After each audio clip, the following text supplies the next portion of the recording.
Ini teman-teman semuanya masih belum ada yang bergabung ya di Zoom utama. Boleh dari kelas A harusnya ada sekitar 18 orang. Boleh kakak-kakak fasilitator boleh bantu memastikan apakah rekan-rekan yang sudah ada di grup sudah di semuanya bergabung di Zoom utamanya. Boleh? Kita sambil tunggu ya. Izin fasilitator sudah saya pindahkan semuanya. Mungkin bisa dicek karena otomatis. Makasih. Oke, baik. Ya, sama-sama Ibu Reva. Apa ya?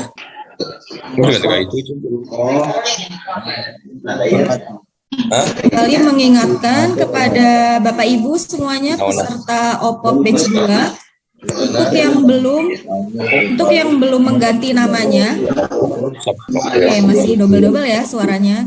Oke, mohon Bapak Ibu untuk bisa di mute dulu suaranya. Ada sedikit pemberitahuan untuk Bapak Ibu semuanya yang belum mengganti nama Zoom-nya dengan kode kelasnya dan belum menggunakan nama kode peserta dan nama lengkapnya, silahkan untuk segera diganti dulu nih Bapak Ibu ya, link Zoom utamanya. Oke, baik. Jam 9:10 nanti kita akan coba mulai acaranya ya. Sambil nunggu peserta-peserta yang belum join. Dan untuk Bapak Ibu yang belum open cam, silahkan untuk open cam nih. Kebanyakan dari kelas C nih sama kelas A juga ada yang beberapa belum open cam. Udah masuk di slide keempat. Oke, boleh mangga silahkan open cam-nya ya Bapak Ibu. Tapi kalau kelas B juga kan ini Pak ya? Kelas B juga kan bisa ikut Pak? Mohon digabung. Ini kelas gabungan, betul kelas gabungan. Sampai sore kelas gabungan ya Bapak. Sampai sore kelas gabungan. Ya. Supaya serame Pak, supaya serame. Rame Bapak, rame. Kayak ya ngadu domba, ngadu hayam kayaknya. Kalem. Aduh, ngadu domba. Itu fasilitator. Mangga, Ibu. Fasilitator sudah silakan. hadir ya Bapak untuk mengingatkan. Oke, baik. Pemateri udah Bapak hadir. Imron ya, Bapak Imron. Oke, baik. Kabarnya hari ini. Baik semua Bapak Ibu, sudah bisa saya mulai untuk pembukaan di acara kelas gabungan. Sudah Ya, mulai siap ya? siap. Jabar juara, siap. Oke, baik. Baik. Jadi jadi saya ingin menyampaikan untuk peraturannya dulu palingnya Bapak Ibu supaya tidak ada keributan atau noisy di satu ruangan yang mungkin nanti Bapak Ibu hadiri gitu. Nanti untuk ketika pemateri menyampaikan materinya mohon untuk suaranya atau Zoom meetingnya bisa di mute dulu. Nanti ketika ada sesi tanya jawab atau mungkin ada pertanyaan yang Bapak Ibu ingin tanyakan bisa nanti untuk ajukan raise hand gitu, angkat tangannya, atau nanti bisa ditaruh dulu di kolom chat box. Nah untuk itu kita buka dulu acara berikutnya dengan sama-sama membaca basmalah ya Bapak Ibu semuanya. Bismillahirrahmanirrahim. Bismillahirrahmanirrahim. Mudah-mudahan di acara kelas gabungan ini dari kelas A sampai dengan kelas D ya Bapak Ibu, mudah-mudahan semuanya diberikan kesehatan dan tidak ada yang ngantuk ya Bapak Ibu semuanya. Coba saya mau tes dulu nih jargonnya OPOP supaya semuanya meskipun ada di ruangan yang berbeda, meskipun semuanya ada di tempat rumahnya masing-masing, tapi tunjukkan semuanya semangatnya ada dalam satu OPOP ya. Satu hati Bu. Kalau satu hati betul, satu hati. Kalau saya bilang kalau saya bilang pesantren, jawabnya Mohon mic-nya dimatiin. Mic-nya itu biar moderator yang jalan. Biar moderator yang jalan mic-nya dimatiin. Ini semua harus dijalani. Jargon ya, boleh ya. Oke, saya dulu, coba Pak. satu kali lagi ya, Bapak Ibu siap Dinyalain ya? aja sekarang kan Bu. Dinyalain boleh, dinyalain sekarang untuk jargon ya. Ya. Ini udah direkam nih, siapa tahu nanti bisa masuk YouTube ya, kekompakannya Bapak Ibu semua. Coba jargon dulu. Pesantren. Suara. Sejahtera. Oke, baik. Oke, Bapak Ibu untuk mempersingkat waktu, baik ya. Boleh di-mute lagi suaranya atau mic-nya boleh di-mute lagi. Kita akan bersama-sama menyambut pembicara kita yaitu Bapak Imron Hadiansyah dengan akan membawakan materi seputar perkoperasian dan ekonomi syariah. Wah, ini nanti akan sangat menarik nih Bapak Ibu untuk pematerinya dan judul materinya. Mari kita sama-sama menyapa dulu ya. Halo, Assalamualaikum Bapak Imron. sudah hadir, sudah bisa mendengar suara kita semua, Bapak Imron. Waalaikumsalam warahmatullahi Baik. wabarakatuh. Sehat Teh. Bapak Imron? Alhamdulillah sehat. Alhamdulillah sehat. Luar biasa. Alhamdulillah, Allahu Akbar ya Bapak ya. Mudah-mudahan teman-teman semuanya juga seger-seger lagi di acara yang nanti akan dibawakan oleh Bapak Imron untuk materi perkoperasian dan ekonomi syariah yang nantinya betul-betul harapannya Bapak Ibu semua bisa mengambil pelajaran dari materi yang akan disampaikan Bapak Imron yang nantinya bisa diterapkan di pesantrennya masing-masing ya Bapak Ibu semuanya.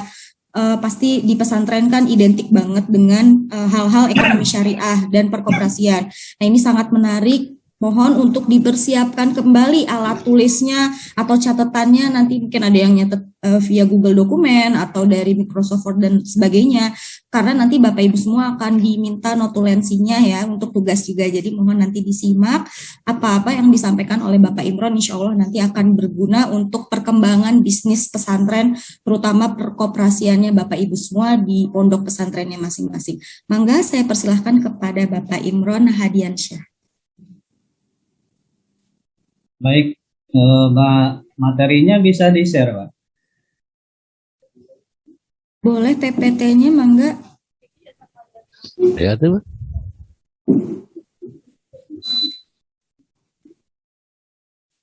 Baik, bismillahirrahmanirrahim. Assalamualaikum warahmatullahi wabarakatuh. Waalaikumsalam. Waalaikumsalam warahmatullahi wabarakatuh. Waalaikumsalam warahmatullahi wabarakatuh.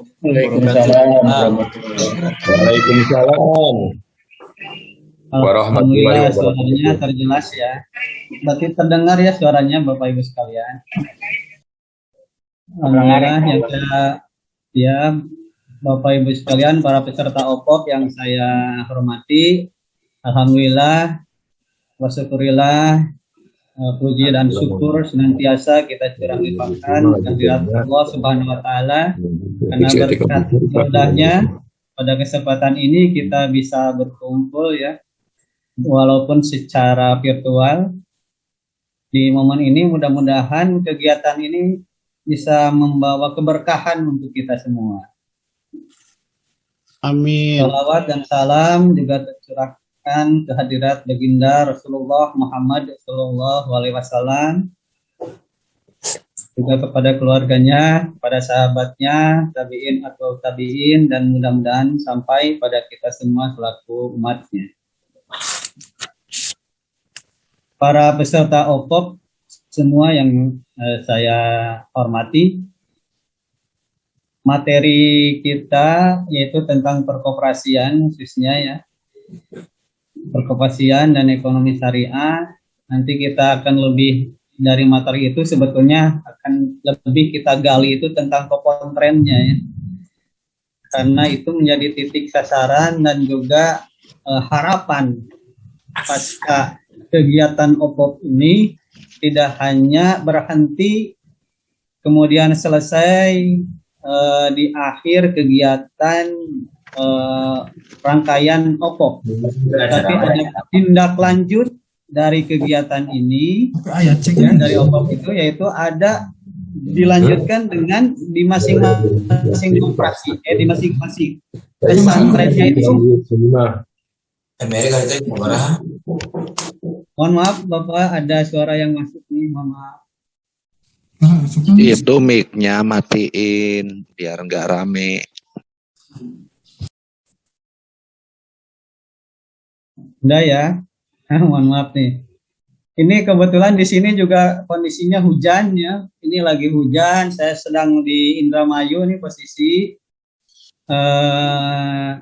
Kemudian hujan juga, jadi suaranya agak-agak kurang terdengar. Jadi diharapkan sama-sama ini ya, sama-sama kerjasamanya.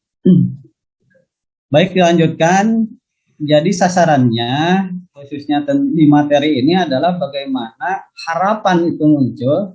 Tindak lanjut dari kegiatan OPOP ini adalah nanti ada pembentukan koperasi, khususnya kopontren. Nanti kita akan bahas tentang apa itu kopontren dan bagaimana sepak terjang kopontren ini Indonesia khususnya ya, dalam skala nasional dan Jawa Barat mungkin secara khususnya. Baik, untuk bisa bantu dari host untuk materinya, untuk men-sharekan materinya. Baik, boleh Bapak sebentar untuk materinya. Tadi udah coba request untuk minta ke Mbak Reva ya, boleh dikirim untuk share screen materinya. Izin Pak Yayan akan kirim ke Bu Riris ya. Oke, baik. Saya tunggu ya. Tunggu. Atau boleh mungkin sama saya dijadikan ini aja.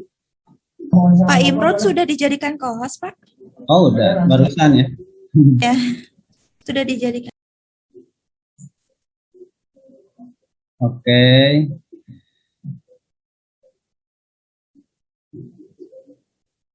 Nah, ini sudah tampil, sudah kelihatan ya.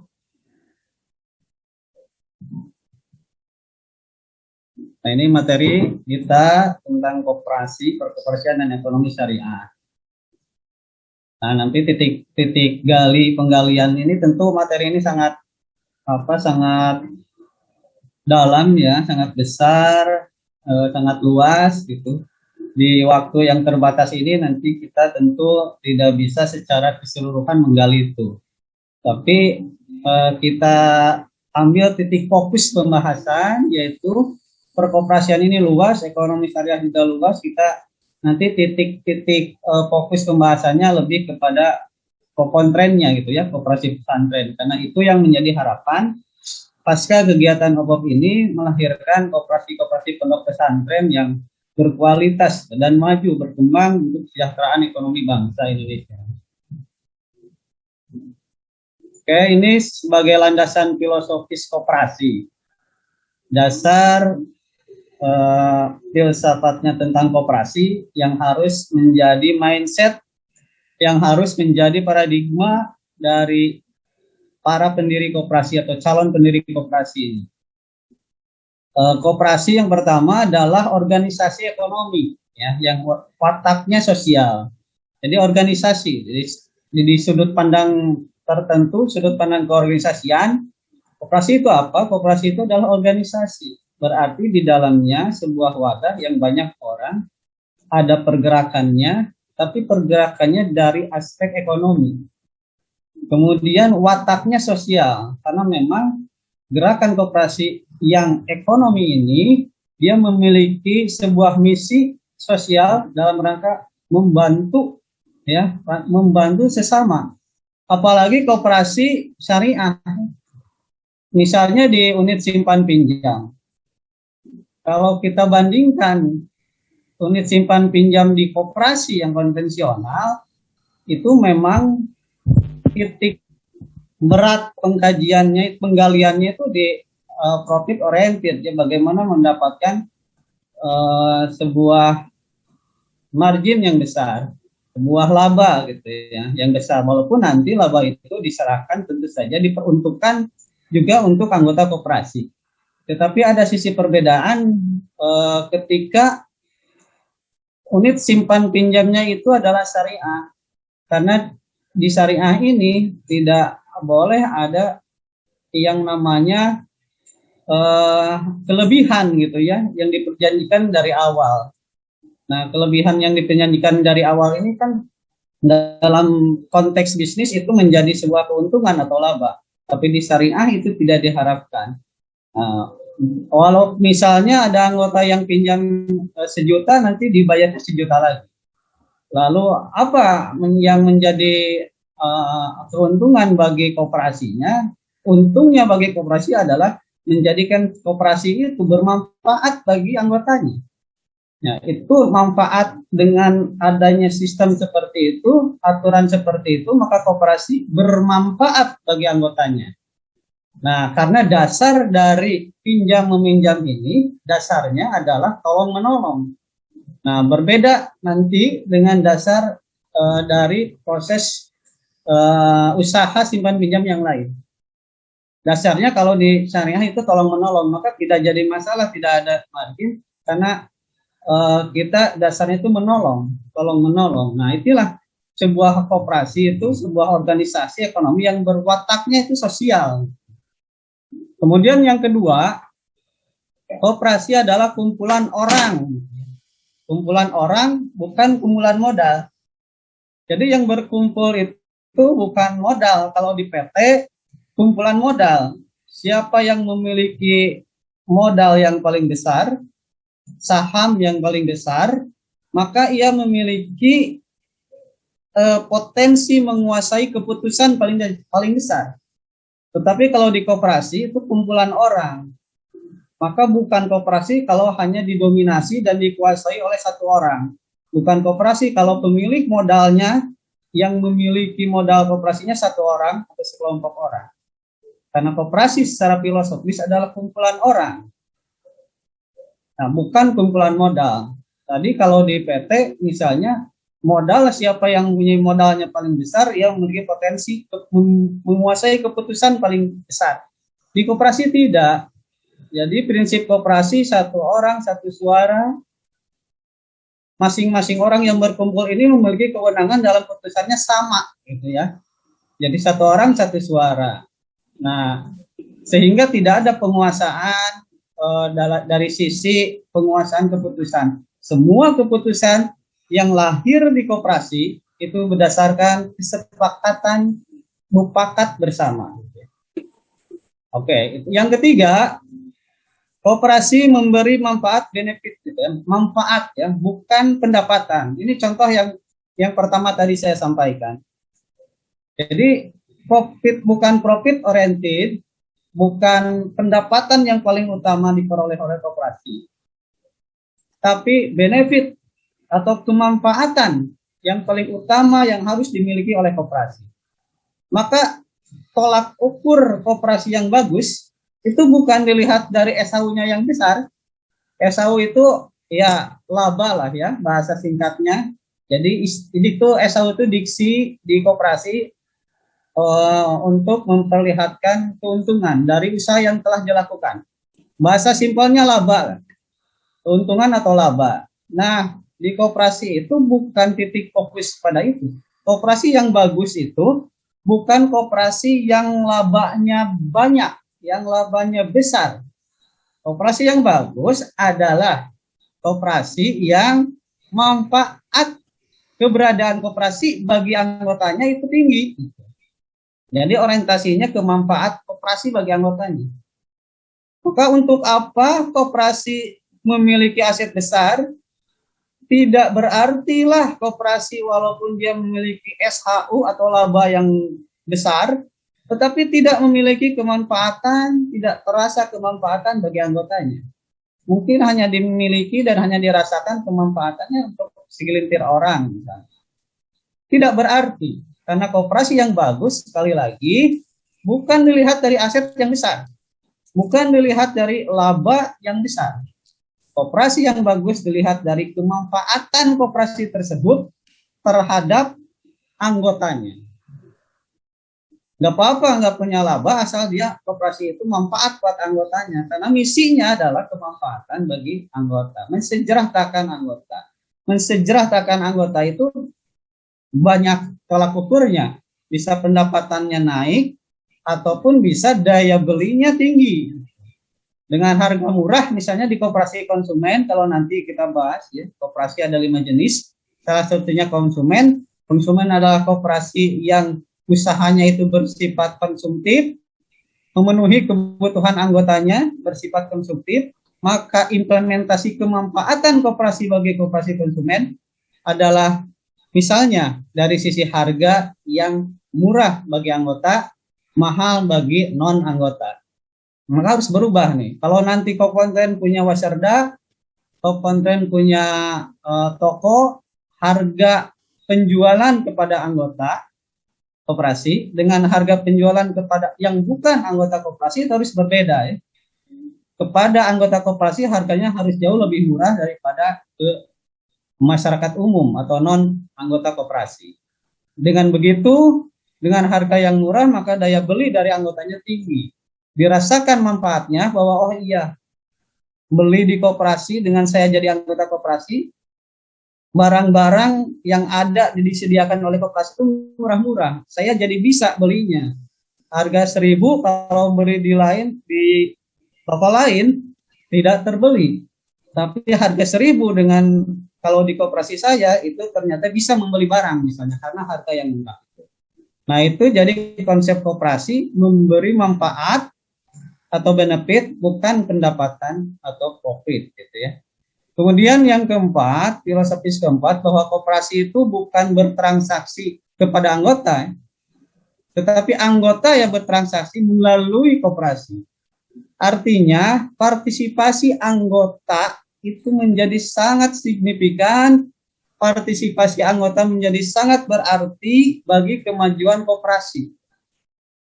Untuk apa koperasi besar, koperasi kepengurusannya orang-orang pintar, koperasi pengawasnya orang-orang cerdas, koperasi anggotanya notabene-nya adalah para pendidik-pendidik, misalnya orang-orang yang paham, tidak menjadi berarti. Pendapatan kekayaan koperasi juga tidak akan menjadi tolak ukur keberhasilan koperasi. Karena yang menjadi tolak ukur keberhasilan koperasi, kemajuan koperasi, itu adalah pada partisipasi anggotanya. Bagaimana anggota berpartisipasi terhadap koperasinya. Nanti partisipasi juga banyak aspek ya. Ada partisipasi dari sisi penggunaan usahanya, ada partisipasi pemodalan. Kalau partisipasi pemodalan itu bagaimana anggota dalam simpanan pokok, simpanan wajib yang menjadi kewajiban anggota itu amanah itu diselesaikan secara konsisten, dibayar. Kalau simpanan pokok itu 1 kali, kalau simpanan wajib tiap bulan. Anggota koperasi dalam melaksanakan kewajiban simpanan pokok, simpanan wajibnya terus ya secara rajin tiap bulan dibayar. Nah itu wujud dari partisipasi anggota pada aspek pemodalan. Nah, ada partisipasi anggota pada aspek penggunaan. Nah, maksudnya koperasi kan punya usaha. Tadi misalnya ada waserda, maka sebagai anggota koperasi harus beli di koperasi. Ketika membeli ke koperasi, berarti partisipasi anggota itu tinggi. Jangan sampai punya anggota 100 orang, koperasinya punya waserda, anggota koperasinya belanjanya tetap ke Indomaret gitu ya. Belanjanya tetap ke Alfamart. Nah, sementara padahal dia di koperasinya punya waserda. Nah, harusnya beli segala hal barangnya itu ke koperasi. Kecuali kalau di koperasinya tidak menyediakan barang yang dibutuhkan. Sepanjang koperasi menyediakan barang yang dibutuhkan oleh anggotanya, maka anggotanya itu harusnya memanfaatkan usaha transaksi dirinya itu kepada koperasi lewat usaha koperasi tersebut. Nah, ini menjadi melahirkan partisipasi anggota yang tinggi. Nah, itu konsep filosofis keempat tentang koperasi. Nah, ini mindset yang harus tertanam dalam benak para calon pendiri koperasi. Ini saya bicara secara optimistis gitu ya, karena harapannya ini peserta OPOP ini setelah selesai dengan kegiatan OPOP-nya itu ada tindak lanjut dengan mendirikan koperasi khususnya dalam wujud kokontren ya. Nah, maka diksinya saya ucapkan para calon pendiri gitu, Bapak Ibu sekalian itu. Selanjutnya ini secara landasan yuridis. Kalau tadi kita berbicara landasan filosofis, sekarang landasan yuridis. Secara hukum, landasan ideal kita Pancasila, koperasi itu landasan konstitusionalnya Undang-Undang Dasar Pasal 33. Di Undang-Undang Dasar dinyatakan bahwa perekonomian disusun berdasarkan usaha bersama, dengan usaha bersama berdasarkan asas kekeluargaan. Nah, badan usaha yang cocok gitu ya, dalam tafsirnya itu badan usaha yang cocok, usaha bersama, asasnya kekeluargaan, itu di Indonesia tiada lain adalah koperasi. Maka koperasi itu memiliki landasan konstitusional. Kemudian landasan operasionalnya ini maksudnya adalah aturan main. Negara kita itu negara hukum. Segala sesuatu diatur dengan hukum. Sampai kita mengetik di medsos saja, kita mengetik di medsos itu ada aturannya, ada undang-undang ITE. Kita tata cara berhubungan, ucap kalimat itu juga diatur. Negara kita negara hukum, segala hal diatur, ada aturannya. Begitupun berkoperasi. Maka ketika kita berkoperasi ada aturan main yang harus dipatuhi ketika berkoperasi. Nah, aturannya itu ada di Undang-Undang 25 tahun 92. Undang-Undang 25 tahun 92 yang dilengkapi dengan Undang-Undang 20 tahun 2000, Undang-Undang 11 tahun 2020 tentang Cipta Kerja, dan juga turunannya di PP 7 tahun 2021. Nah, itu aspek itu ya. Nah, selanjutnya ini gambaran pengertian koperasi dari undang-undang, perubahan undang-undang ya.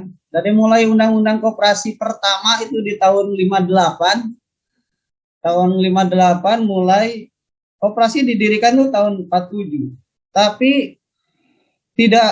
Tapi kehadiran undang-undang perkoperasian tahun 58. Jadi memang gerakan koperasi secara organisasinya disebut Dekopin itu emang lebih duluan, lebih tua, lebih duluan ketimbang pemerintah, atau dalam hal ini wujud dari produk dari pemerintah itu adalah terkait koperasi ya undang-undang koperasi. Undang-undang koperasinya tahun 58. Nah, kita lihat tahun 65 berubah tuh undang-undang koperasian. Ini menyangkut pengertian koperasi yang berubah-ubah karena disesuaikan dengan undang-undang perkoperasinya. Jadi kalau berbicara apa itu koperasi, nah seringkali orang-orang itu memberikan pengertian apa itu koperasi, memberikan pengertiannya itu berdasarkan undang-undangnya. Apa itu koperasi? Maka jawabannya lihat di aturan perkoperasian, karena di aturan perkoperasian itu ada definisi koperasi. Nah, ini otomatis undang-undang itu kan tidak tetap, berubah. Undang-undang itu bisa dinamis, berubah-ubah. Nah, maka ketika undang-undang berubah, pengertian koperasi bisa berubah. Kita lihat di tahun 58 koperasi adalah perkumpulan orang. Kata kuncinya ya. Kemudian tahun 65 koperasi adalah organisasi ekonomi. Di tahun 67 koperasi organisasi ekonomi rakyat. Di tahun 92 koperasi adalah badan usaha. Kemudian sempat pada tahun 2012 lahir undang-undang koperasi yang memandang koperasi adalah badan hukum. Kemudian ada RUU Perkoperasian tahun 2019 yang sekarang sedang digodok dan masih belum jadi barangnya, masih RUU terus, karena dipending terus. Kalau dulu jadi akan lahir tahun 2019 itu undang-undang koperasi. Tetapi belum selesai, masih dalam rancangan sampai sekarang, maka belum berlaku. Dan kita masih mengacu pada Undang-Undang 2592. Karena Undang-Undang 17 2012 itu dibatalkan oleh MK. Nah, selanjutnya ini pengertian koperasi. Pengertian koperasi menurut Undang-Undang 25, undang-undang yang sedang berlaku sekarang ya. Jadi koperasi itu adalah dilihat dari dua sudut pandang. Dia sebagai badan usaha dan dia sebagai gerakan ekonomi rakyat. Sebagai badan usaha, keanggotaannya terdiri dari dua hal gitu ya. Pertama, anggotanya orang-orang. Ini orang-orang. Ini Kopontren ini masing-masing pondok pesantren kalau nanti ditindaklanjuti membuat koperasi pondok pesantren, maka itu isinya adalah orang-orang. Nah, koperasi yang isinya orang-orang itu disebut dengan koperasi primer. Koperasi primer. Jumlah batasan untuk bisa membentuk koperasi di Undang-Undang 25 itu adalah 20 orang. Kemudian kita tahu perkembangan regulasi sekarang di tahun 2020 yang ramai itu Undang-Undang Cipta Kerja. Undang-Undang Cipta Kerja mengatur banyak hal, termasuk koperasi juga tersentuh. Ada regulasi yang berubah dari Undang-Undang Cipta Kerja terkait koperasi, khususnya bab batasan orang atau jumlah orang untuk mendirikan koperasi. Jadi kalau di Undang-Undang 25 minimal untuk mendirikan koperasi itu adalah 20 orang, di Undang-Undang Cipta Kerja itu telah diganti aturannya, batasan minimal mendirikan koperasi sekarang itu adalah 9 orang. Jadi lebih simpel, lebih mudah gitu ya mendirikan koperasi dari sisi jumlah. Kemudian ada koperasi yang isinya itu adalah badan hukum koperasi ya, BHKOP itu badan hukum koperasi.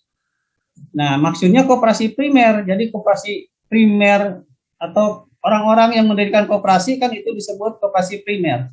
Nah, koperasi primer ini sesama koperasi primer yang lain itu bisa bergabung, bisa membentuk sebuah koperasi baru. Nah, ini disebutnya koperasi sekunder. Jadi koperasi sekunder itu adalah kumpulan koperasi primer. Nanti ada aturan tertentu dalam pembentukan koperasi sekunder. Tetapi esensi keanggotaannya, koperasi sekunder itu adalah kumpulan koperasi primer. Dengan jumlah batasan 3 koperasi primer bisa membentuk koperasi sekunder. Nah, baik yang koperasi primer ataupun yang koperasi sekunder, menjalankan usahanya itu harus berdasarkan atau berlandaskan pada prinsip koperasi. Nah, pada sudut pandang yang lain, koperasi dilihat sebagai gerakan ekonomi rakyat yang asasnya kekeluargaan, gitu ya. Nah, ini yang tadi spesifik kita dari koperasi, kita spesifik ya, kita ambil titik fokus pembicaraannya itu di koperasi pesantren atau kata yang lebih populernya disebut dengan kopontren. Koperasi pondok pesantren. Mungkin dari peserta yang hadir di sini di pondok pesantrennya mungkin sudah ada kopontrennya atau belum ya, mungkin saja sudah ada ya. Apa itu kopontren? Yaitu sebuah istilah pemetaan data koperasi ya, berdasarkan kelompok dan karakteristik pemetaan serta keberadaannya di lingkungan pondok pesantren. Jadi jarang sekali ada kopontren itu lahirnya bukan dari pesantren. Jadi pasti di lingkungan pondok pesantren lahirnya. Setiap kopontren pasti lahir di pondok pesantren. Tetapi tidak setiap di pondok pesantren melahirkan kopontren. Gitu ya. Jadi setiap kopontren pasti lahir di pondok pesantren. Tetapi tidak setiap koperasi yang lahir di pondok pesantren itu kopontren. Bisa saja di pondok pesantren itu melahirkan koperasi, membentuk koperasi yang bukan kopontren. Dengan tujuan untuk mensejahterakan anggota pada khususnya dan masyarakat lingkungan sekitar pada umumnya. Jadi tujuannya ini mensejahterakan anggota, bukan hanya anggota saja yang harus disejahterakan, tapi harus berdampak pada masyarakat lingkungan sekitar. Tadi kembali ke slide pertama, paradigma kita koperasi adalah organisasi ekonomi yang berwatak sosial. Jadi kemanfaatan koperasi ini tidak hanya untuk anggotanya, tetapi lingkungan sekitar itu juga harus ada merasakan kemanfaatan dari koperasi. Oke, selanjutnya inilah pemetaan koperasi pesantren atau kopontren secara nasional ya. Ini dilihat dari koperasi yang aktif ya. Jasa ada 6.027 koperasi. Dari 6.027 koperasi kita lihat yang kopontrennya 20 ya. Persentasenya hanya 0,3. Yang jenis konsumen ini jenis yang paling banyak gitu ya. Jadi kebanyakan masyarakat ketika mendirikan koperasi itu menentukan jenis koperasinya itu konsumen. Dari 47 hanya 1.804%. Selanjutnya dalam pemasaran kita lihat 0,3%, produsen 0,3% juga, simpan pinjam 0,1%, malah lebih sedikit ya. Dari 9.000 sekian yang coupon trendnya hanya 5 koperasi. Sangat sedikit. Maka secara total dari 87.880 koperasi aktif skala nasional yang coupon trendnya ada 1.989 atau 5%-nya gitu. Jadi dari koperasi yang aktif itu hanya yang bentuknya coupon trend itu hanya 5%. Nah, mudah-mudahan dengan OPOP ini mendorong gitu ya kegairahan di pondok pesantren ini untuk melahirkan, untuk membentuk koperasi, kemudian mengembangkan koperasinya ya. Jangan hanya dibentuk kemudian dibiarkan gitu. Dibentuk kemudian tidak dirawat, dibentuk kemudian tidak diurus. Nah, nanti menambah persentase koperasi tidak aktif nanti.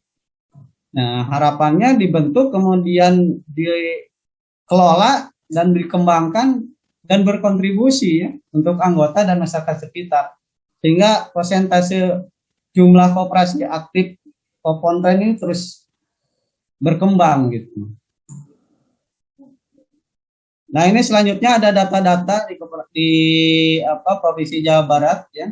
Pemetaan koperasi pesantren di Jawa Barat. Kalau tadi kita lihat di nasional, sekarang skala Jabarnya di tingkat kabupaten ada 359, di provinsi ada 7, yang tingkat nasional ada 6.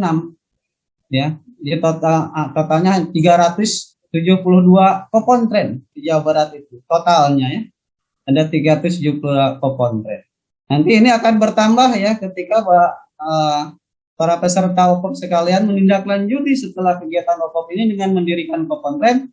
Angka ini harapannya berubah ya, naik gitu ya. Sehingga koperasi di lingkungan pondok pesantren itu menjadi sesuatu yang diminati dan masif. Oke, sampai di sini. Silakan saya buka sesi tanya jawab. Silakan peserta yang ingin bertanya, silakan. Saya Pak. Assalamualaikum Pak. Saya Pak. Silakan diatur sama ini.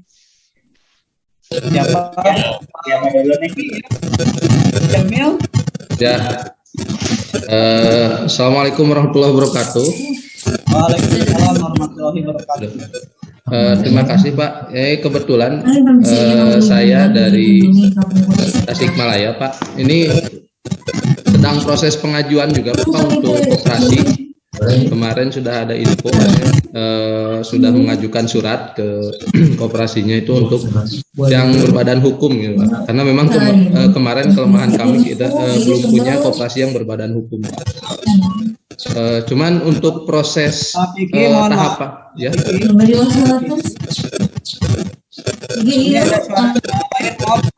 Ini kan ya. Iya. Co-host mohon diatur ya. Ketika berbicara yang bertanya yang lain untuk tidak mengaktifkannya. Baik. Saya ulangi ya Pak. Ya. Ada kondisi di sini hujan jadi ada berisik, ini sudah berisik jadi kalau ditambah dengan ini. Silakan Pak Piki, udah kondusif. Ya, baik, terima kasih Pak. Saya ulangi ya Pak. Ini pesantren kami itu sedang mengajukan legalitas hukum Pak untuk yang koperasi. Cuman memang kita belum tahu nih tahapan-tahapan apa saja yang harus dilewatin. Kalau kemarin baru mengajukan surat-suratnya saja Pak. Mungkin bisa dijelaskan Pak lebih terperincinya lagi. Pengajuan ke notaris? Ya, betul Pak. Oke. Penyuluhannya sudah? Penyuluhannya direncanakan besok Pak katanya. Oke. Ya. Siap. Baik, saya jelaskan mekanisme pendirian koperasi. Kalau mau baca-baca, ini di Permenkop 9 tahun 2018. Kalau mau dicari di Google, itu akan muncul Permenkop 9 tahun 2018. 2018 itu ada banyak pasal, di antaranya ada pasal tentang pendirian koperasi. Nah, mekanisme mendirikan koperasi itu minimal ada 3 tahapan.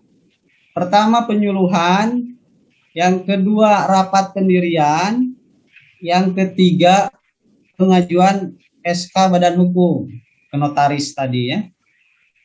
Jadi kalau mau rukun ya, mau tertib gitu ya. Kalau mau runut seperti itu. Jadi penyuluhan dulu, penyuluhan koperasi dulu, pembekalan dulu. Saya mau mendirikan koperasi atau kami mau mendirikan koperasi. Sementara ada pengetahuan kami tentang koperasi belum begitu matang, maka kan harus ada pembekalan. Nah, pembekalan itu diwadahi dalam sebuah kegiatan penyuluhan koperasi. Kegiatan pertama kali gerbang masuk pendirian koperasi adalah penyuluhan koperasi. Setelah selesai itu di penyuluhan koperasi, nanti di penyuluhan koperasi itu dibahas segala hal tentang koperasi. Silakan ada pertanyaan apa tentang koperasi, tanyakan ke penyuluh nanti. Pembekalan tentang koperasi, khususnya kaitannya dengan pendirian koperasi. Setelah selesai di penyuluhan koperasi, lanjut pada langkah atau tahap kedua, yaitu rapat pendirian, Pak. Nah, rapat pendiriannya sudah atau belum? Belum, Pak. Penyuluhan dulu, kemudian sudah usai atau sudah selesai, masuk ke rapat pendirian. Nah, di rapat pendirian koperasi itu membahas apa? Esensi rapat pendirian koperasi itu membahas anggaran dasar. Anggaran dasar aja yang dibahas. Karena anggaran dasar ini adalah nanti yang menjadi pemberkasan, yang menjadi rancangan untuk akta koperasi yang dibikin oleh notaris. Nah, di anggaran dasar itu dari mulai nama dibahas, ya, dimusyawarahkan nama koperasinya mau apa, domisilinya di mana, usahanya apa, modalnya berapa, dan seterusnya.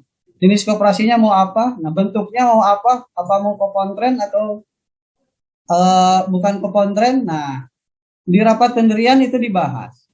Setelah selesai rapat pendirian, masuk ke tahap ketiga, yaitu pengajuan SK Badan Hukum. Nah, ini baru ke notaris, Pak. Nah, di notaris itu nanti ada berkas-berkas yang dimintai. Di antaranya berita acara rapat pendirian, Pak. Itu menjadi wajib, harus ada. Kalau penyuluhan ada daftar hadir, bagus ya. Tidak ada juga dokumentasi biasa juga cukup. Tetapi yang akan ditanya adalah dokumentasi dan bukti dari rapat pendirian. Bukti itu terkait dengan daftar hadir, kemudian hasil keputusan dari rapat pendirian itu apa, yang itu anggaran dasar isinya, kemudian dokumentasinya apa. Kemudian ada berkas-berkas lain yang sudah disediakan oleh notaris. Itu rangkaiannya. Setelah di notaris berkas-berkas sudah lengkap, nanti notaris mengajukan ke Kemenkumham. Notaris mengajukan ke Kemenkumham paling lambat 1 bulan. Setelah itu nanti keluar dari Kemenkumham SK Badan Hukum Koperasi. Ketika keluar SK Badan Hukum Koperasi, nanti akan ada nomor koperasi, ada tanggal koperasi di SK itu 1 lembar. Maka tanggal koperasi itu, tanggal yang keluar dari SK Badan SK Kemenkumham itu menjadi tanggal kelahiran koperasinya. Nah, jadi sejarah kapan koperasi ini kelahirannya. Nah, itu lihat saja di SK AHU kalau sekarang ya. Nah, SK dari Kemenkumham. Nah, prosesnya seperti itu, Pak Piki. Baik, Pak. Terima kasih, Pak. Oke. Pak, izin tanya. Yang lain silakan. Izin, Pak. Izin bertanya. Halo. Rifki, Pak Rifki. Yuk. Pak Rifki, silakan. Tanyakan, Pak. Assalamualaikum warahmatullahi wabarakatuh. Assalamualaikum, Pak. Jam 1. Dari Pak Cecep, Najus Salam, Cilenyi. Siap, Pak Cecep. Pak Cecep setelah Pak Rifki ya. Oh, siap. Pak Anwar siapa? Anwar mau bertanya nih setelah Pak Cecep. Oke Pak. Sekarang Pak Rifki, setelah Pak Rifki Pak Cecep. Ya. Silakan Pak Rifki. Assalamualaikum Pak. Silakan selanjutnya. Pak Saya Rifki. Pak nih curhat Pak Age. Izin nanya Pak, apa Ya, keuntungan silakan, Pak koperasi syariah? Contohnya disimpan pinjam uang ya Pak ya. Jika syariah sudah mengambil laba, maka keuntungan koperasi tersebut apa Pak? Oh, sip. Oke. Tadi terkait Terima kasih, paparan Pak. tadi ya. Jadi Pak Rifki, nah biasanya di KSPPS ya, koperasi syariah itu ya, usahanya itu tidak hanya disimpan pinjam, tidak hanya disimpan pinjam, jadi ada usaha-usaha lain, ya ada usaha-usaha lain. Nah, misi pendapatannya itu dari sana untuk bisa mendapatkan profitnya dari usaha lain. Kalau dari simpan pinjamnya itu misi sosial aja, membantu. Jadi memang fondasi dari usaha ini adalah tolong menolong. Intinya berarti Pendapatannya kelebihan dari Pak. mana? Dari usaha lain. Akan tetapi Pak Rifki, walaupun ini misi tolong menolong, ya artinya kita menghindari riba, tetapi kalau misalnya anggota yang pinjam kemudian kasih sama koperasi, pinjam 1 juta, kembalikan lagi 1 juta, tidak ada perjanjian kelebihan dari awal, tapi di akhir dia sudah selesai masalahnya, merasa terbantu dengan dengan adanya usaha koperasi. Kemudian ada kebaikan untuk ngasih infak misalnya kepada koperasi untuk ngasih lebih. Pak Haji, mohon mic-nya matikan biar enggak ini. Tapi niatnya untuk infak saja, bukan si anggota tadi diniatkan bukan untuk melebihkan pinjaman, niatkan saja itu infak saja sebagai tanda terima kasih karena sudah terbantu dia permasalahannya oleh koperasi. Nah, dari infak itu kan menjadi pendapatan juga yang secara tidak langsung alhasil dari usaha simpan pinjam. Gitu Pak Rifki. Iya Pak, makasih Pak. Paham Pak. Nah, Ya, silakan mau Pak nanya Pak. Cecep. Pak Cecep. Nih, Ya, Pak. Pak Yudin. Assalamualaikum warahmatullahi wabarakatuh. Siapa dulu? Waalaikumsalam. Salam. Ya Pak Cecep lanjut, Pak Cecep lanjut. Ya, Oh Pak Cecep, silakan. Cecep. ya Pak Imran. Ya Pak Cecep. Saya Pak Cecep dari Najus Salam, Cileunyi, Bandung. Ya Pak. Saya pernah menjadi anggota Kopontren tahun 1998. Terus kurang lebih sekitar 1 sampai 2 tahun berjalan. Setelah itu kami tidak berjalan lagi karena terhambat dari simpan pinjam, terlalu banyak yang meminjam, akhirnya bangkrut gitu lah secara kasarnya itu. Kira-kira masih bisa diaktifkan lagi atau gimana nih? Kami Ya. cari informasinya harus kemana. Ya. Dulu waktu itu pernah kalau nggak salah tahun 98 saya sebagai pengurusnya juga waktu itu di Koperasi Pesantren Simpan Pinjam. Kira-kira seperti apa? Apakah mau bisa diaktifkan kembali atau harus kembali dari awal? Terima Ya, kasih Pak Pak Cecep. Imran. Ya. Oke. Itu pertanyaannya sama dengan Pak Anwar. Sama hampir dengan sama. Pak Anwar. Siap. Ya.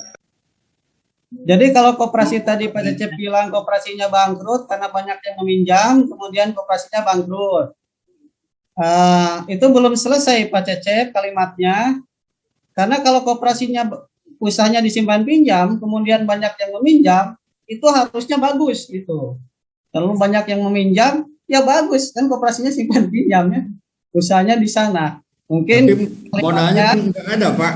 banyak yang meminjam, tapi mungkin sangat sedikit yang mengembalikannya gitu ya. Iya itu. Gitu ya.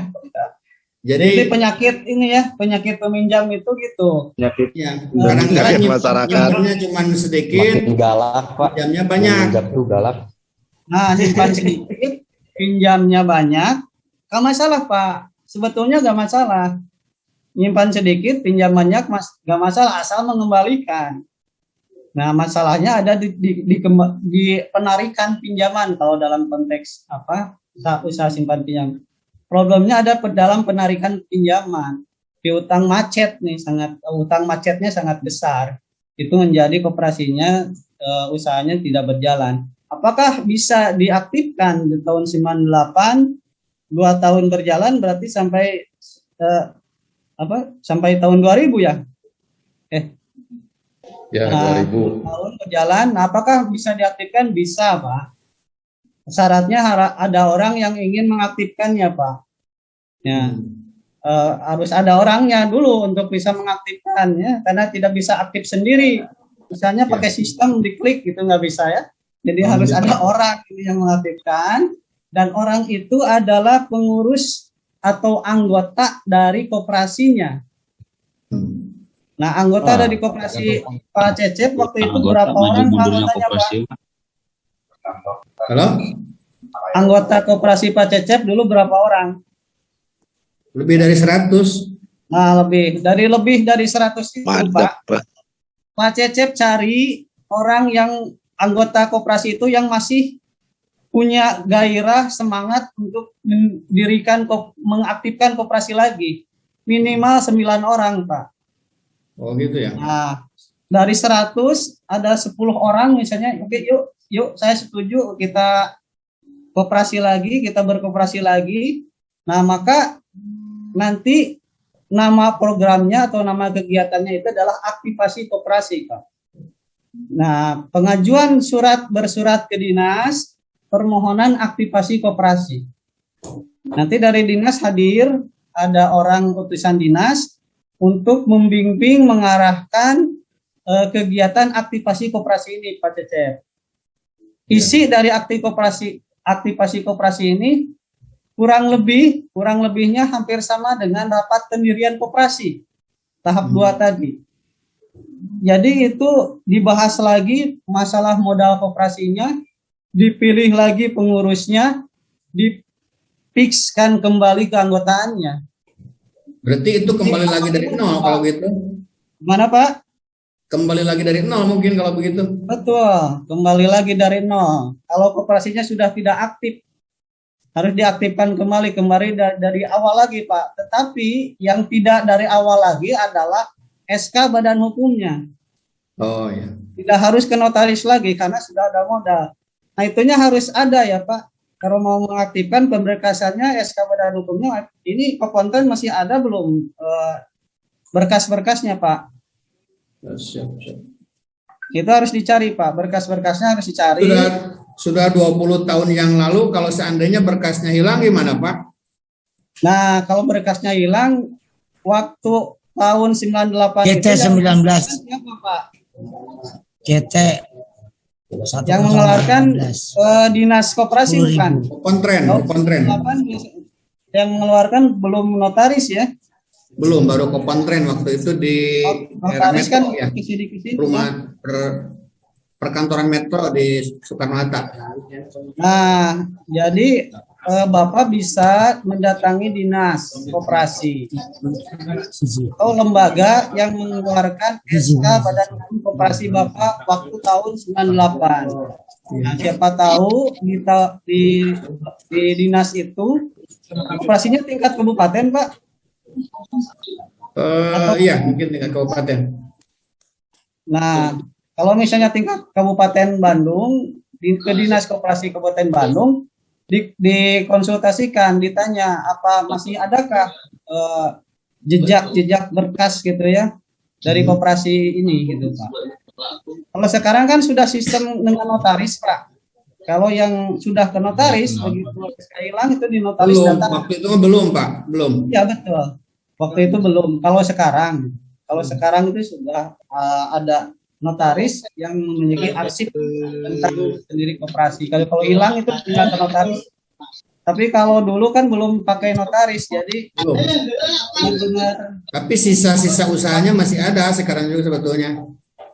Nah, iya, masih bisa diaktifkan kembali, Pak. Tinggal tadi pemberkasannya ke dinas koperasi, tempat yang mengeluarkan SK itu, Bapak koordinasi, konsultasikan. Kalaupun di dinas tidak ada SK badan hukumnya, salinannya misalnya sudah tidak ada, entah di mana, misal gitu kondisinya seperti itu. Ya maksudnya nanti kalau Pak Cecep kayaknya udah cukup Pak Cecep bikin ribet itu koperasi pertanyaannya. umum itu sama nggak dinasnya? Gimana, Pertanyaannya satu-satu Pak Cecep, pertanyaannya satu-satu. Terima kasih, terima kasih. Ya Pak Cecep, yang lain. Oke Pak, saya Pak. Saya dengan Pak Anwar Pak dari Pondok Pesantren Darul Hikmah Pak. Ya Pak Anwar. Anwar. Ya, alhamdulillah. Saya Terima kapan kasih ini? banyak Pak. Ini Pak Anwar dulu ya. Dari Pondok Pesantren Darul Hikmah ya. Mana Pak Anwar? Nggak Saya kelihatan. kapan nih? Ini Bapak. Halo. Oh, Pak Imron. Ya Pak. Ya. Siapa? Anwar. Pak Anwar dari Pondok Pesantren Darul Hikmah Pak. Ya Pak Anwar. Ini Pak mau bertanya Pak, tahapan-tahapan awal untuk membuat kopontren. Tahapan awal dari Pondok Pesantren untuk membuat kopontren. Itu udah dijelaskan tadi, udah jelas banget. Halo, saya Nggak Pak usah Wahyudin, dijelasin Pak. lagi, itu saya Dari tulis itu ada 3 pesantren tahapan Nasif itu. Halo. Ini Pak Anwar. Pak Wahyudin. Ya Ini, Pak Pak. Anwar. Halo. Tata cara pendirian koperasi. Semangat tadi. Itu sama dengan tata Sudah. cara pendirian koperasi koperasi itu sama Halo. dengan cara pendirian koperasi pada umumnya. Ada 3 tahap, mulai dari penyuluhan koperasi, masuk tahap kedua rapat pendirian koperasi, tahap ketiga pengajuan SK Badan Hukum Koperasi ke notaris. Begitu Pak. Cukup Pak, terima kasih. Ya, halo. Halo Pak Anwar. Yang lain silakan. Ya, ya. Izin, Dari Pak. Asif Al-Munawwaroh, Pak. Siapa? Wahyudin. Tadi saya dulu Pak Imron ya. Boleh siapa? Saya dulu. Pak Siapa dulu? Mangga tuh nu sepuh heula we Pak Ustadz Wahyudin mangga. Iya. Gini Pak. Assalamualaikum. Waalaikumsalam Pak Wahyudin. Assalamualaikum Pak Anwar. Waalaikumsalam Pak Wahyudin. Gini Semangat. Pak. Dengan adanya program koperasi pesantren, saya sangat setuju sekali ya. Alhamdulillah saya juga pernah punya koperasi, tapi anggotanya merekrut ya ini UKM yang apa itu? UKM yang saya bina sekarang ini. Anggotanya 100 lebihan lah. Alhamdulillah gitu. Nah, setelah itu yang saya bina itu alhamdulillah dengan pesatnya Pak. Dari semula apa itu 17 kilo ya. Saya kan di bidang keset Pak. 17 kilo di bidang keset alhamdulillah sampai ke masuk 3 ton 4 ton sampai 5 ton Pak. Sekarang alhamdulillah sampai ratusan Pak pengrajin gitu. Perajin dari bahan limbah Pak. Nah, dengan adanya bentuk koperasi kopontren, saya sangat setuju Pak. Mudah-mudahan ke depannya Jabar menjadi lebih baik dan juara terus Pak. Terima kasih Pak. Gitu. Hidup.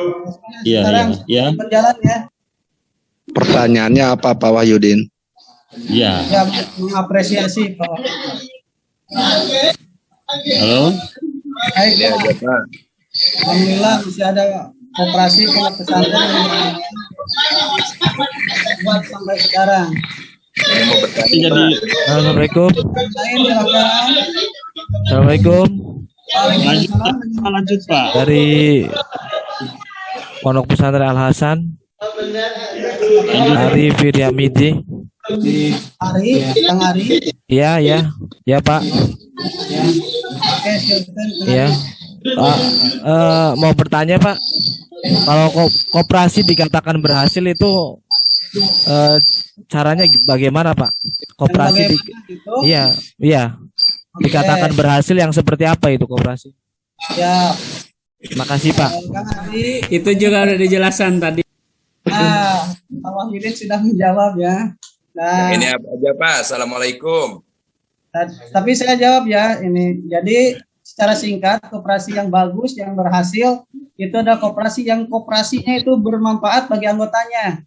Itu satu. Kedua, koperasi yang partisipasi anggota. Bahan limbah, kaos. Bukan dilihat dari aset yang besar, bukan dilihat dari pendapatan yang besar, bukan dari SAU, tapi lihat apakah koperasi itu memberi manfaat bagi anggotanya atau tidak. Ya, makasih Pak. Koperasi besar yang itu yang menikmati hanya segelintir orang gitu. Anggotanya jadi semacam objek saja gitu. Kenikmatan dari pendapatan besar itu hanya oleh segelintir orang. Nah itu fenomena seperti ini tidak sedikit, maka tidak bagus tuh. Maka tolak ukurnya bukan di sana. Tolak ukur koperasi berhasil dilihat apa, sejauh mana koperasi berdampak positif, bermanfaat bagi anggotanya. Itu ya. Iya. Yang lain silakan. Saya Pak. Siapa? Saya itu siapa ya? Assalamualaikum. Waalaikumsalam. Assalamualaikum Pak, saya dari Pondok Pesantren Riyad. Assalamualaikum. Dengan siapa Pak? Dengan Pak Abdullah Naam. Pak Abdullah, silahkan Pak Abdullah. Ya, ini Pak, kita melihat koperasi baik di pesantren maupun di luar pesantren sekarang ini memang hampir beberapa koperasi banyak yang mandek gitu Pak. Yang nggak lanjut baik gulung tikar ataupun bangkrut lah bahasa ininya. Nah pertanyaannya gimana gitu Pak cara menjaga agar koperasi itu tetap stabil? Satu itu. Yang kedua, disimpan pinjam memang sekarang yang sudah tadi dijelaskan itu memang agak-agak riskan gitu ya.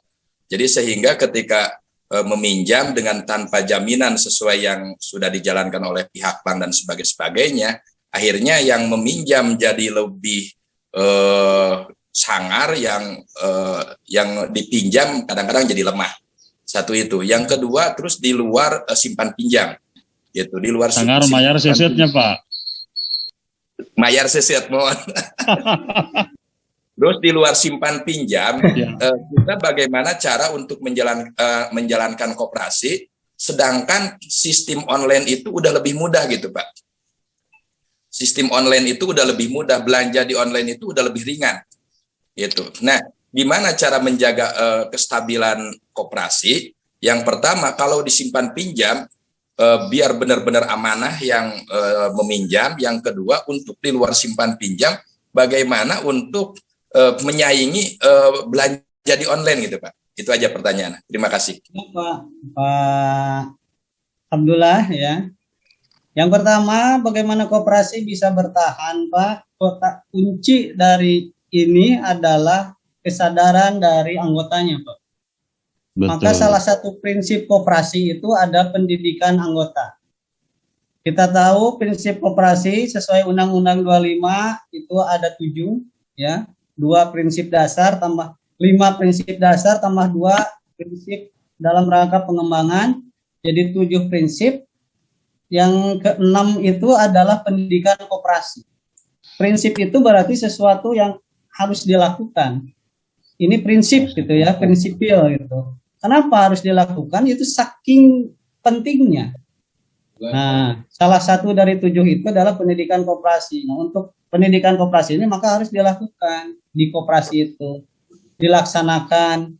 Pendidikan koperasi itu bisa aktif, bisa partisipatif ya. Kalau partisipatif itu pendidikan koperasi yang koperasinya itu ikut pelatihan yang dilaksanakan oleh dinas ya, ikut program-program dari webinar-webinar dan sebagainya, itu partisipatif. Tetapi pelaksanaan pendidikan koperasi aktif itu internal. Koperasinya dia menyelenggarakan pendidikan koperasinya sendiri untuk anggotanya. Agar apa? Agar ada kesadaran, karena misi dari pendidikan koperasi ini memupuk kesadaran. Kesadaran itu hal yang paling susah untuk diraih ya. Maka ikhtiarnya harus terus menerus. Nah, selama kesadaran gimana Pak? Nah, selama kesadaran itu tertanam, maka potensi koperasi untuk bisa bertahan bahkan berkembang itu menjadi sangat tinggi. Karena kesadaran itu nanti nanti dampaknya dari kesadaran itu akan berdampak ke partisipasi. Untuk bisa partisipasi tinggi itu harus ada kesadaran. Untuk bisa sadar harus ada pembelajaran atau harus ada pengetahuan, harus ada yang masuk gitu, yang menyadarkan. Tersadarkan nanti dampaknya ke partisipasi. Kalau partisipasi anggotanya sudah tinggi, itu koperasi bakal bertahan bahkan berkembang. Secara teorinya seperti itu, Pak. Yang kedua, apa kaitannya dengan usaha simpan pinjam? Banyak yang pinjam tapi seset untuk mengembalikan, apalagi tidak pakai agunan, maka harus dimainkan SPI, Pak, disebutnya, Pak. SPI itu sistem pengendalian intern. Ini aturan-aturan yang dibuat sedemikian rupa oleh koperasinya untuk mengantisipasi, mencegah terjadinya hutang macet. Kalau misalnya di karyawan, di Kopkar, itu karyawannya itu kan gajinya itu pakai ATM, maka ATM itu menjadi jaminan untuk bagi yang peminjam. Kalau di Kopontren misalnya, ini harus orang-orang bapak-bapak yang lebih paham tentang kondisi pesantren, bagaimana siklus dari keuangan. Kan kalau Kopontren kan yang jadi anggotanya adalah santri-santri, kemudian ustadz, ya, para kiai yang ada di sana kan, keanggotaannya. Nah, maka Bapak bisa tahu kondisi pesantren itu, siklus keuangan yang diperoleh dari santrinya, karena santri yang lebih banyak. Itu bagaimana? Itu bisa dibuat sebuah skenario taktik gitu, strategi, yang nanti dari strategi itu melahirkan aturan, Pak, yang kita sebut SPI, sistem pengendalian intern. Aturan mengantisipasi supaya yang minjam itu dia bisa mengembalikan gitu. Begitu, Pak. Kalau santri kultur kita biasanya di Kopontren atau di pondok pesantren itu kan ada kultur hikmah, hormat dan tunduk patuhnya itu kan sangat tinggi ya terhadap terhadap Pak Kiai gitu ya. Itu dengan wejangan saja saya pikir itu apakah itu bisa menjadi sebuah ikhtiar untuk bisa mengembalikan itu kalau itu macetnya di tatanan para santri tadi. Karena saya melihat ada kultur di pesantren ini yang tunduk patuh, taat, hikmat antara santri terhadap kiainya sangat tinggi. Kalau yang jadi permasalahan macetnya itu di santrinya, nah itu bisa berperan gitu untuk mengingatkan saja dari sosok sang kiainya. Itu salah satu ikhtiar saja dari sistem pengendalian intern dalam mengantisipasi atau menyelesaikan problem dari hutang macet. Sekalian ada cara-cara lain sebetulnya, Pak, kalau dibahas agak panjang ya. Strategi untuk mengantisipasi supaya hutang itu macetnya itu sedikit gitu ya. Ada banyak strategi yang bisa dilakukan sebetulnya, cuman waktunya agak panjang untuk bisa menjabarkan ini. Kemudian yang ketiga, kaitannya dengan online itu ya, di luar sana banyak pinjol atau di luar sana banyak pinjaman usaha yang sudah melakukan online itu, praktek online. Bagaimana sikap koperasi untuk ini? Nah, koperasi itu sekarang, Pak, harus adaptasi, harus adaptif ya, dengan perkembangan.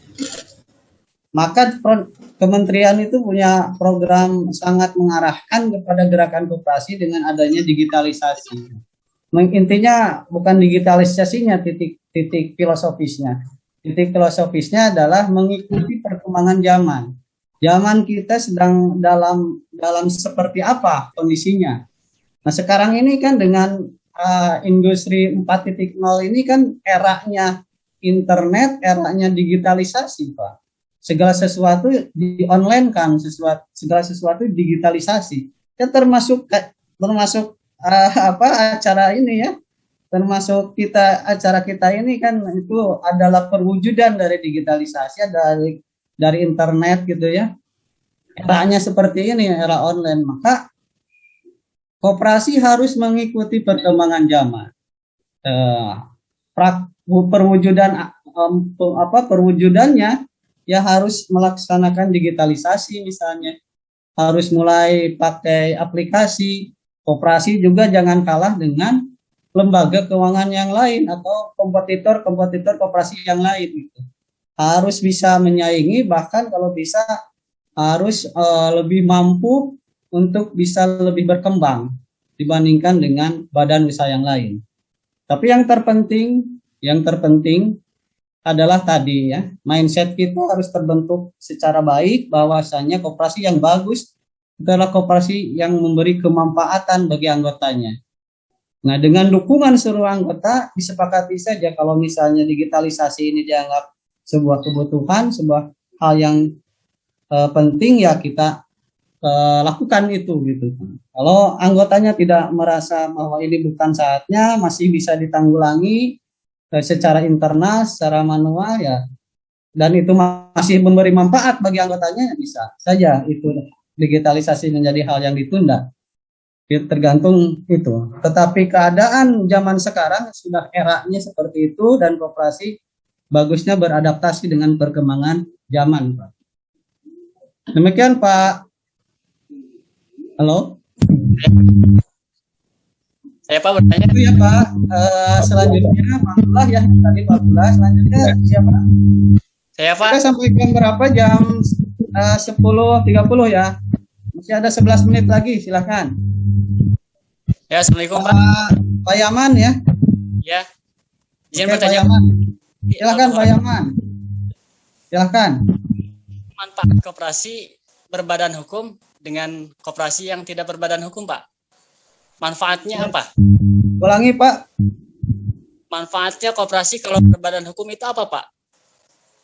Oke, perbandingan koperasi berbadan hukum dengan koperasi yang tidak berbadan hukum gitu. Iya, manfaatnya. Oke, siap. Oke, jadi ini ilustrasi atau ini deskripsi koperasi yang berbadan hukum seperti apa, koperasi yang tidak berbadan hukum seperti apa. Nanti mana yang lebih bermanfaat, Bapak pilih saja. Saya hanya menggambarkan saja, saya tidak mengatakan ini lebih baik dari yang lain gitu ya. Tapi saya coba menggambarkan saja kondisinya. Pertama, kalau koperasinya tidak berbadan hukum, ya, tidak berbadan hukum, ada sisi kebebasan dari sisi manajerial, Pak. Ada kebebasan manajerial itu banyak hal ya, menyangkut kelembagaannya, struktur kepengurusan, bebas-bebas saja, Pak. Bapak ketua, konsep ketuanya, atau saya jelaskan yang berbadan hukum dulu lah. Yang berbadan hukum dulu, Pak. Biar nanti bandingkan dengan yang tidak berbadan hukum. Yang berbadan hukum, Pak, manajemen koperasinya itu diatur. Ketika koperasi berbadan hukum, maka dia ada payung hukum. Hukum itu intinya aturan. Maka ada yang mengatur.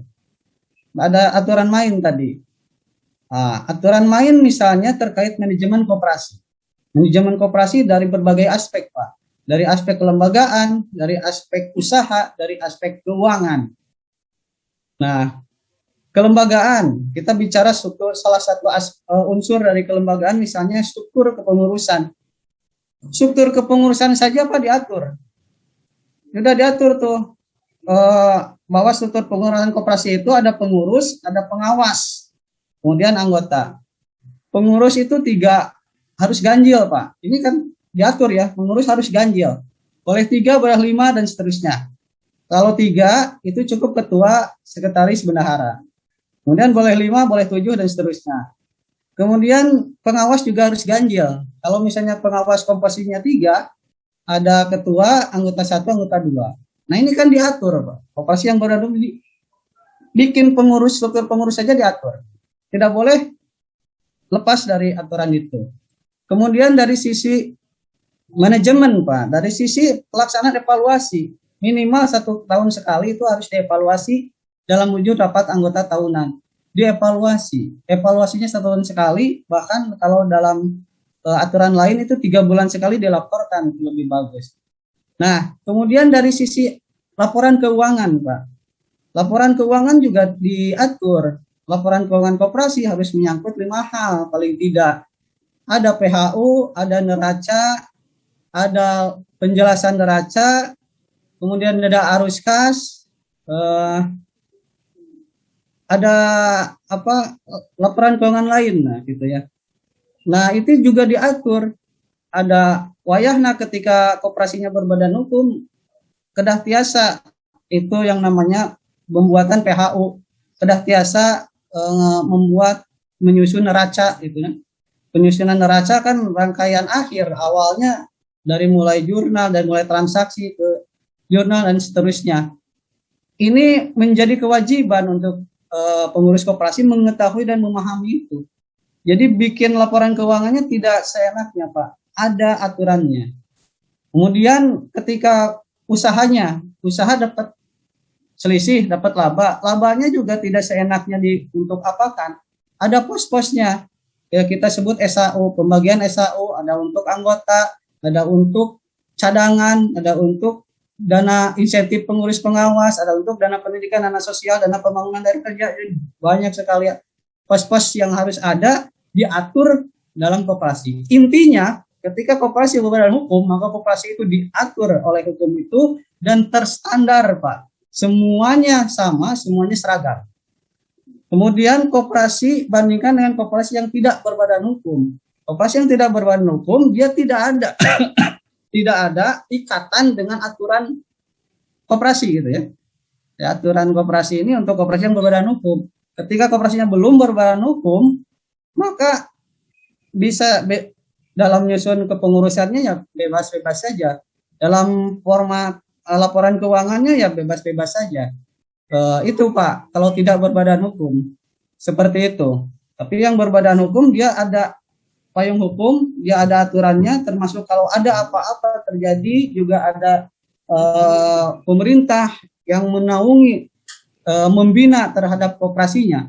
Tapi deskripsi koperasi yang tidak berbadan hukum ya karena dia tidak ada kaitan, tidak terikat hukum, tidak terikat pemerintahan, maka pemerintah juga tidak berkewajiban, tidak ada sebuah hal yang harus diperhatikan dibina terhadap koperasi itu. Program-program yang tidak bisa diserap. Misalkan ada program perbankan, lembaga keuangan, ada perbankan, ada LPDB, ada UMI, ada LKM, banyak misalnya program-program itu hanya bisa diserap oleh koperasi yang berbadan hukum. Kalau koperasi tidak berbadan hukum, dia tidak bisa mengakses itu. Ini deskripsi saja perbandingan koperasi yang berbadan hukum dengan koperasi yang tidak berbadan hukum. Mana yang lebih baik? Nah, itu tergantung pilihan dan cara pandang dari Bapak Ibu sekalian gitu ya. Itu ya Pak Yaman ya. Ya, terima kasih. Ya. Ini dengan Pak Anwar, Pak. Ini dengan Pak Anwar. Ya, Pak Anwar 5 menit lagi, Pak. Apakah ada ART-nya nggak untuk Kopontren? Ya, Kopontren itu yang ada ART itu adalah jenis koperasi, Pak. Jenis koperasi itu ada 5, ada produsen, konsumen, ya kan kalau mau ini saya sebetulnya ada tugas ya, tapi ini waktunya habis gimana ya?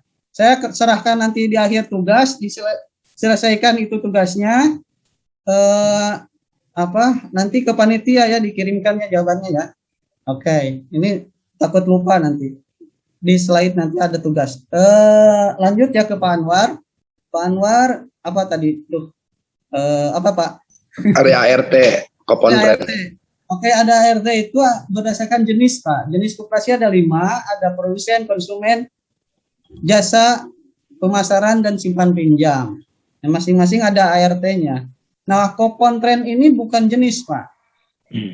Jadi Kopontren ini adalah bentuk koperasi. Nah, nanti Kopontren ini Kopontren ini jenis apa gitu. Kalau Kopontrennya jenisnya produsen, nanti ada ART produsen, Pak. Kalau koperasinya jenisnya konsumen, nanti ada ART konsumen. Gitu ya. Jadi di rapat pendirian ngebahas tentang jenis, Kopontrennya jenisnya apa. Dari jenis itulah nanti kaitannya dengan anggaran dasar. Itu Pak Anwar. Terima kasih Pak, terima kasih. Terima kasih, ya. Paham. Sepertinya Pak Anwar penanya terakhir ya Bapak Ibu sekalian ya. Karena kita dibatasi waktu, terutama saya mau menjelaskan tentang tugas yang harus diselesaikan ya.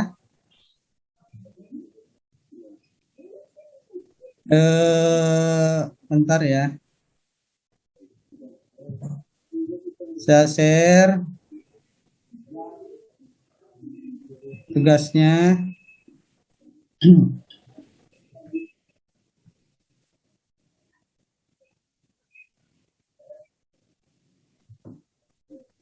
Sekarang jam 10.28, 2 menit lagi ya, cukup ya, 2 menit lagi. Oke.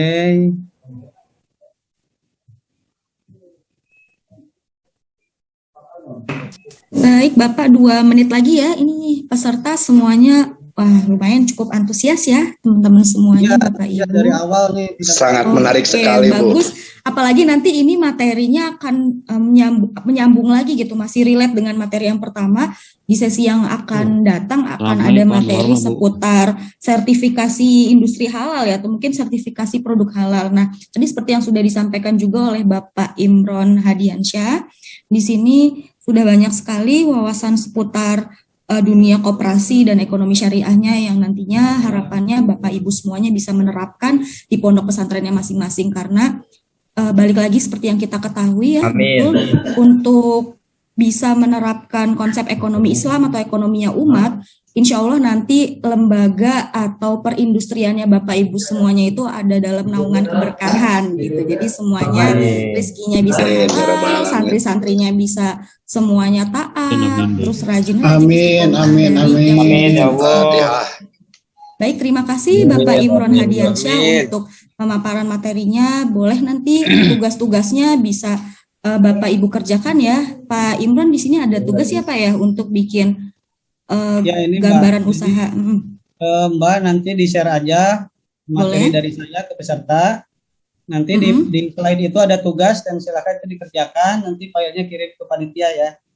Oke, baik. Setuju. Siap, nanti materi-materi juga akan kami share ke grup kelas masing-masing, tapi boleh nih Bapak Ibu semuanya kalau misalnya sebelum sambil menunggu materi dikirim, mungkin Bapak Ibu bisa membuka situs OPOP ya, situs website OPOP, di sana juga sudah terkumpul dari materi dari seluruh pembicara, kemudian sudah ada juga video-video dari pesantren. Nanti boleh Bapak Ibu misalnya ingin belajar dulu nih materi, kan semua Bapak Ibu juga pasti sudah memiliki rundown ya, rundown acara, pasti ada tema-tema materi tertentu yang mungkin nanti akan disampaikan gitu. Nah, boleh ada yang curi start dulu nih, mungkin baca-baca dulu materinya, review dulu, jadi saat pemateri menyampaikan materi, kemudian sesi tanya jawab, sudah muncul nanti ada pertanyaan-pertanyaan yang akan dibahas atau didiskusikan di sesi acaranya gitu. Oke, sudah jam 10.30. Kemarin saya nyoba, sebentar teh. Kemarin saya nyoba buka OPOP tuh masih belum bisa dibuka. Apa sekarang udah bisa? Sekarang sudah bisa, Bapak. Sebentar saya coba kirim ke chatbox Zoom ya untuk link materi seluruhnya, supaya nanti Bapak Ibu bisa mengaksesnya dan bisa coba untuk curi start dulu nih belajar gitu ya. Jadi waktu saya dulu zaman santri tuh sebelum guru-guru menerangkan, saya udah coba pelajari dulu nih nanti bab apa nih yang akan disampaikan oleh guru hari ini gitu, supaya nanti ketika ada pemateri menyampaikan materi, Bapak Ibu bisa semakin menyimak dengan baik dan bisa banyak lagi yang digali gitu. Kita butuh banget nih ilmu-ilmu dari Bapak Ibu pemateri nanti gitu. Jadi itu silahkan, linknya sudah saya kirim di chat box, silahkan bisa diakses untuk materinya, dan ada juga saya kirim melalui chat box juga. Di sini formatnya berbentuk Google Drive, jadi nanti bisa di-download materinya, mangga. Jangan lupa untuk melakukan presensi kehadiran beserta menilai ya, form penilaian untuk pembicaranya. Boleh.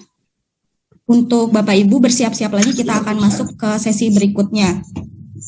Untuk sesi yang pertama ini dengan Bapak Imron saya tutup dulu. Terima kasih Bapak Imron untuk kehadirannya dan foto bersama dulu, Bu. materinya. Foto bersama dulu. Berkah semuanya dan kita foto bersama. Boleh mengepalkan tangannya semuanya, boleh? Siap. Takbir. Oke, slide pertama ya. Saya hitung 1, 2, 3. Udah nggak pakai foto saya. Oke, boleh yang belum open cam slide 1. Oke. Saya screenshot dulu. Oke, baik. Sekarang slide kedua. Slide kedua, boleh di slide kedua sudah pada open cam semua. Yuk tahan senyum dulu. 1, 2, 3. Oke, slide kedua sudah. Sekarang slide ketiga. Wah, alhamdulillah ya kita hanya ada 4 slide. Waktu hari pertama kita sampai 23 slide. Oke, di slide ketiga 1, 2, 3. Oke. Tuh, Sip. nggak ada fotonya. Oke.